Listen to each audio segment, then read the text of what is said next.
The political battle over redistricting is in a state of high tension and escalation.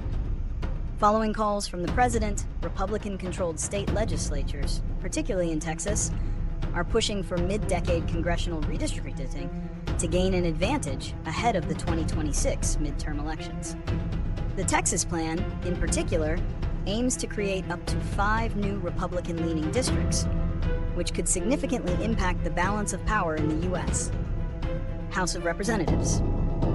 In response, Democrats are mobilizing.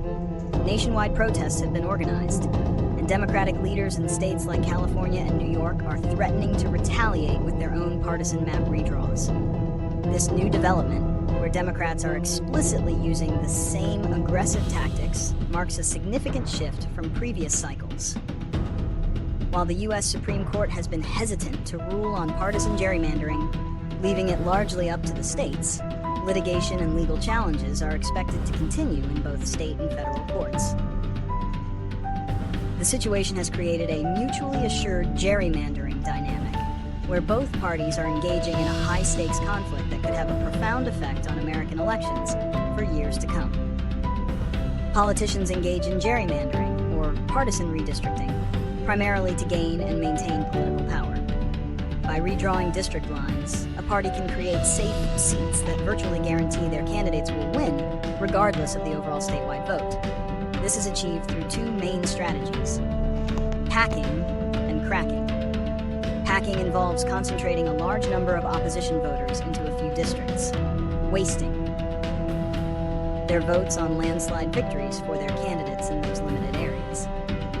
Cracking involves splitting up a party's voters across many districts, making them a minority in each one and diluting their overall influence. This strategy ensures the party in power secures a majority of seats, even if they don't win a majority of the statewide popular vote. The practice also reduces electoral competition, making incumbents less accountable to their constituents and fostering political polarization, as representatives feel more beholden to their party's base. The main consequence of gerrymandering is that it creates uncompetitive elections, which undermines the very foundation of a representative democracy. When districts are drawn to be overwhelmingly safe for one party, the general election becomes a formality. This has several cascading effects. Voter disenfranchisement. Voters in these districts may feel their vote doesn't matter, leading to reduced voter turnout and political disengagement. Increased polarization. Since representatives in safe seats only have to worry about a primary challenge from their own party's more extreme wing, they have little incentive to compromise or appeal to moderate voters. This fuels partisan gridlock and deepens political divides. Lack of accountability. Elected officials are less accountable to the public they serve when they don't face a real threat from a general election opponent. They can prioritize the interests of a small, hyper-partisan base over the broader needs of their community.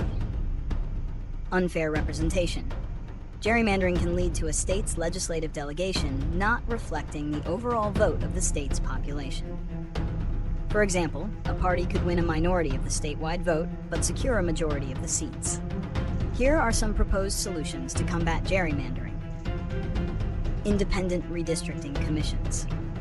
The most common solution is to take the power of drawing maps away from partisan state legislatures and give it to an independent, nonpartisan, or bipartisan commission. These commissions are typically composed of citizens who are not elected officials or political party leaders.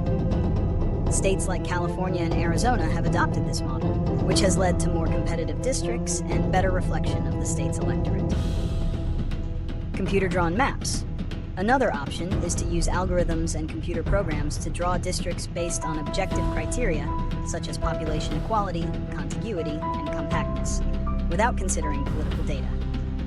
This method removes human bias and the ability to manipulate maps for political gain. Ranked choice voting. While not a direct solution to gerrymandering, implementing ranked choice voting can lessen the negative effects of uncompetitive districts by allowing voters to rank candidates in order of preference. This encourages candidates to appeal to a broader base of voters beyond their core supporters, promoting more moderate and less polarizing political outcomes.